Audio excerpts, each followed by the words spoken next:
We did it, folks. We did it. Yes, give yourselves a round of applause.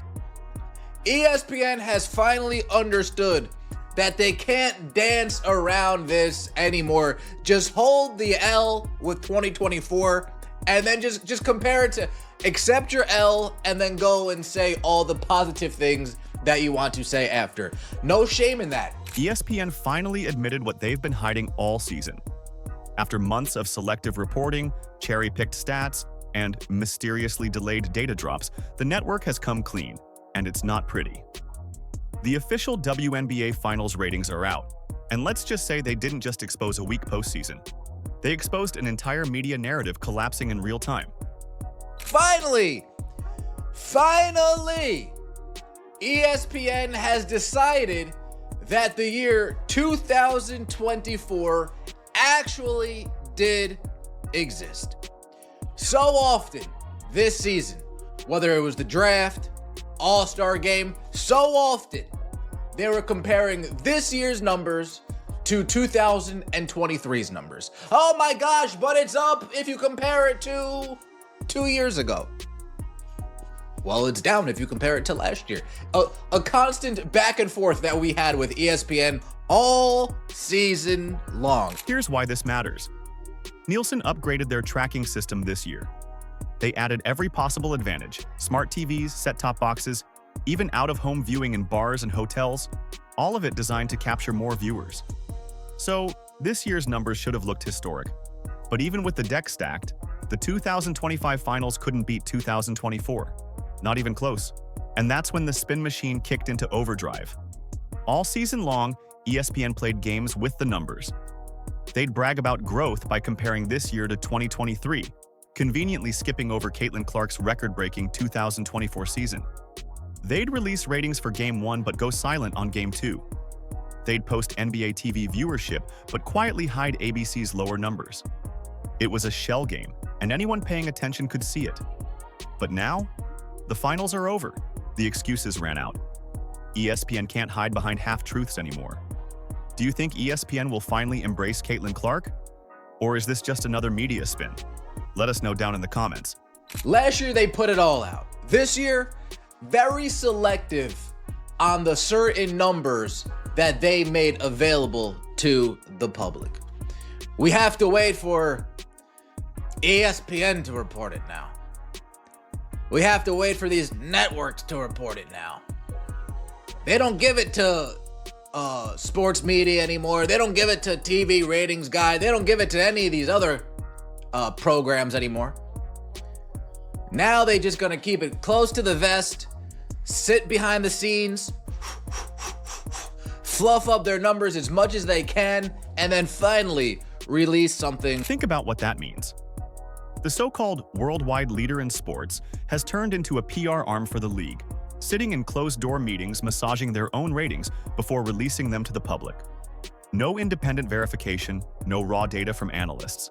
Just ESPN in a boardroom trying to spin a 5% increase that only exists because they changed the way they count. And here's the kicker.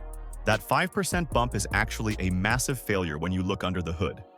Last year's postseason was tracked under the old system. This year's included millions of new devices, bar TVs, hotel streams, viewers that weren't even measured before. So if you adjusted for the new system, the finals didn't grow, they collapsed. The audience shrank by at least 20%. But ESPN can technically say, hey, it's up 5%, because they literally rewrote the math. 2025 WNBA Finals averaged 1.5 million viewers, second most watched on ESPN, behind only 2024. Oh yeah.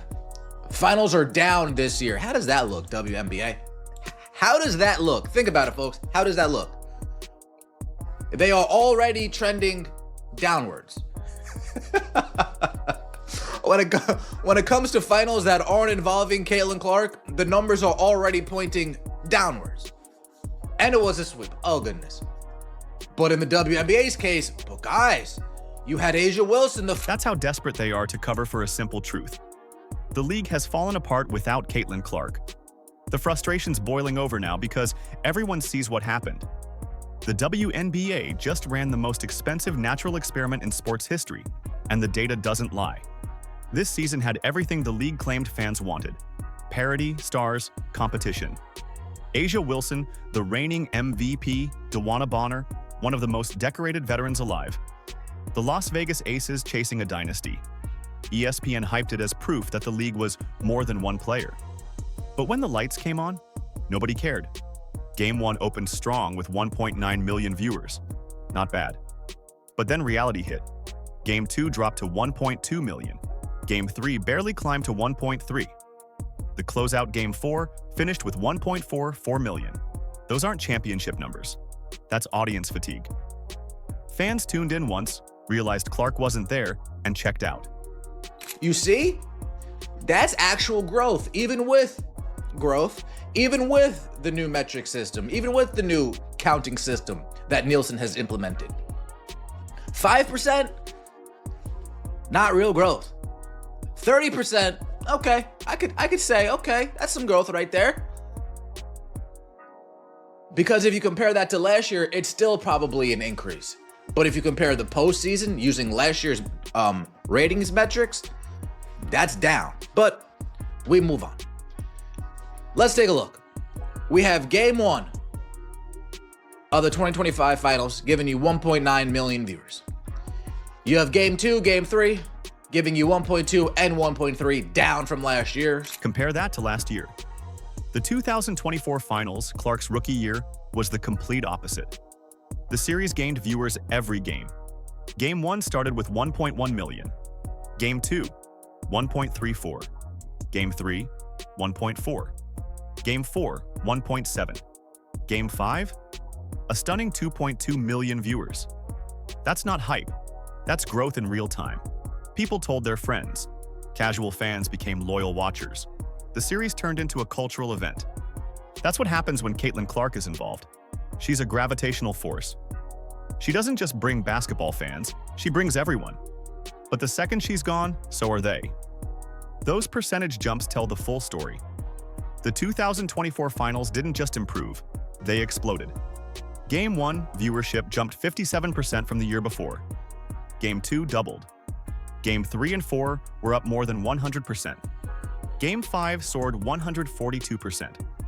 That's not a trend, that's a revolution. One player drove the kind of growth the WNBA had been chasing for 20 years. That is what the Caitlin Clark effect looks like. I gotta be honest. That's what a lot of new eyeballs looks like. Gotta be honest. Peaked at 3.3 million. So we can all sit here and agree that at the bare minimum, 1 million people that saw a piece of last year's finals didn't see a single piece of this year's finals. Can we agree on that? Cool, great. Crazy work. And this year, the finals averaged just 1.5 million viewers. Last year, 1.6 million, without all those artificial Nielsen boosts. Adjust for the same system, and you're looking at a 20 to 25% drop. That's roughly 1 million people who watched last year's playoffs and said, nah, I'm good this time around. These aren't people who didn't know it was on. ESPN marketed the finals relentlessly. They just weren't interested in a product missing the one person who made it worth watching. It's a brutal truth, but it's undeniable. Fans don't tune in for balance or team parity. They tune in for Caitlin Clark. She's the storyline. She's the reason record sponsors showed up. She's why casual sports fans suddenly cared about women's basketball. The WNBA can preach about depth and diversity all they want, but the remotes don't lie. Even Sports Media Watch dropped the hammer, warning everyone that the 5% increase is meaningless because the 2025 data is juiced with new metrics. It's like comparing a video shot in 4K to one in standard definition and saying, see? Brighter colors. The truth is, ESPN and the WNBA spent all season trying to prove Clark wasn't the reason for their success. And the finals just proved the exact opposite. Going from the maximum number of games last year to the minimum this year, the WNBA finals was unsurprisingly less of a draw. I think it's the WNBA fatigue, which is why it was less of a draw, if we gotta be honest. The 4-game Aces Mercury WNBA finals averaged 1.5 million viewers across ESPN and ABC, trailing only last year's 5-game Liberty Link series at 1.6 million as the most watched final since 2000. The WNBA expanded from best of 5 to best of 7 this year. Keep in mind that Nielsen has this year expanded its out-of-home viewing sample to cover 100% of markets and switched to a new methodology that adds data from set-top boxes and smart TVs to its pre-existing panel. They wanted to show the hype was sustainable, that new fans had fallen in love with the league itself. Instead, they exposed that those fans fell in love with her. This wasn't a gentle decline, it was a nosedive. The audience didn't drift away slowly, they left immediately. Game 1, curiosity turned into Game 2, apathy. The newcomers who discovered the WNBA last year weren't loyal to the logo. They were loyal to Caitlin Clark. And that's what ESPN, Kathy Engelbert, and A'ja Wilson don't want to admit. They tried to sell a story that the league was thriving beyond Clark. They mocked the idea that one player could define an entire sport. But the numbers tell a different story. The second Clark was gone, the audience vanished. Now, the WNBA is facing a terrifying question.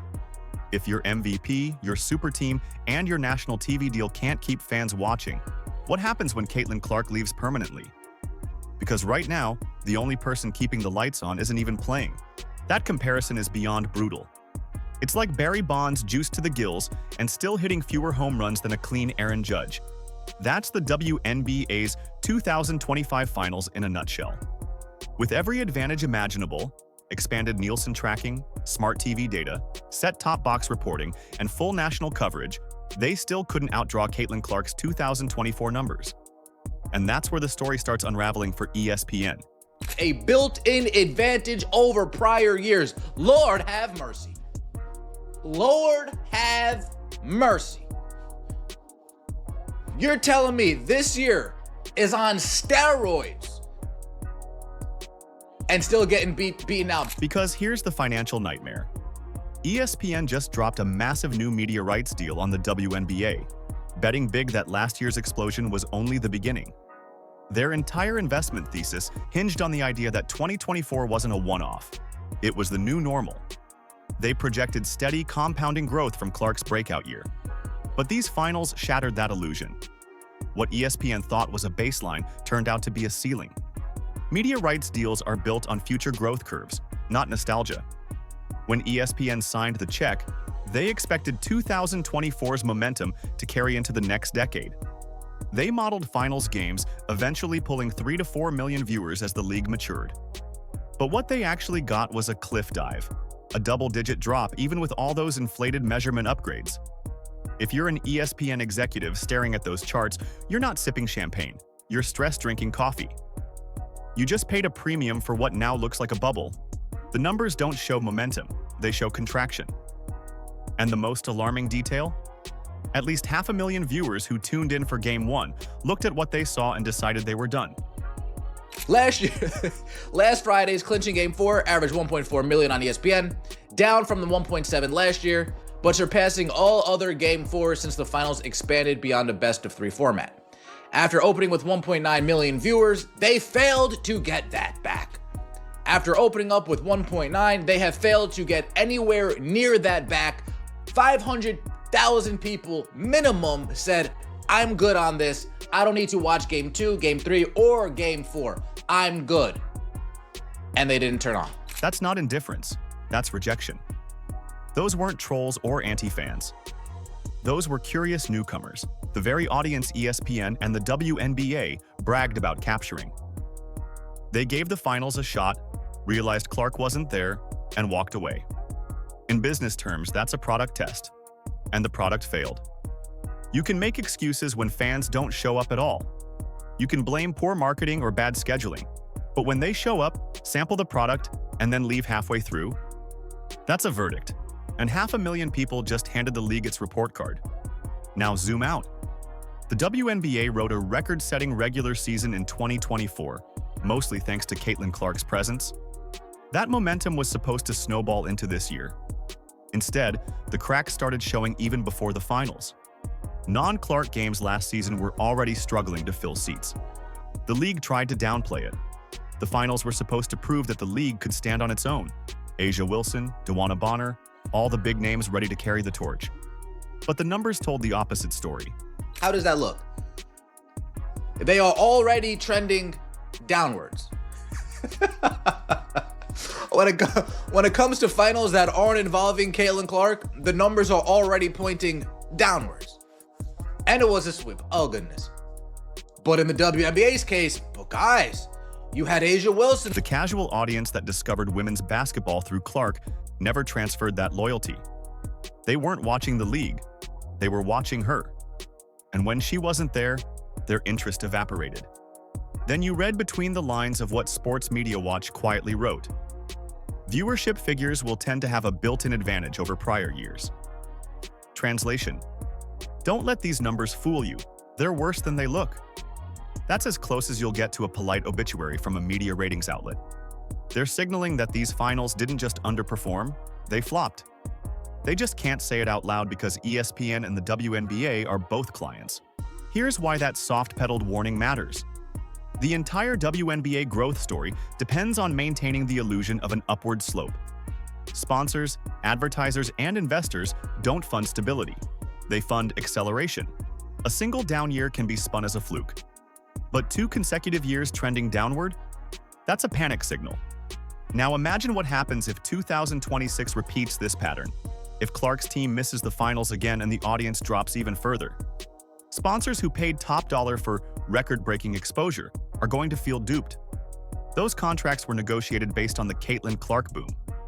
If they realize they overpaid for empty seats and soft ratings, they'll cut their budgets fast. You don't renew multi-million-dollar ad deals for declining inventory.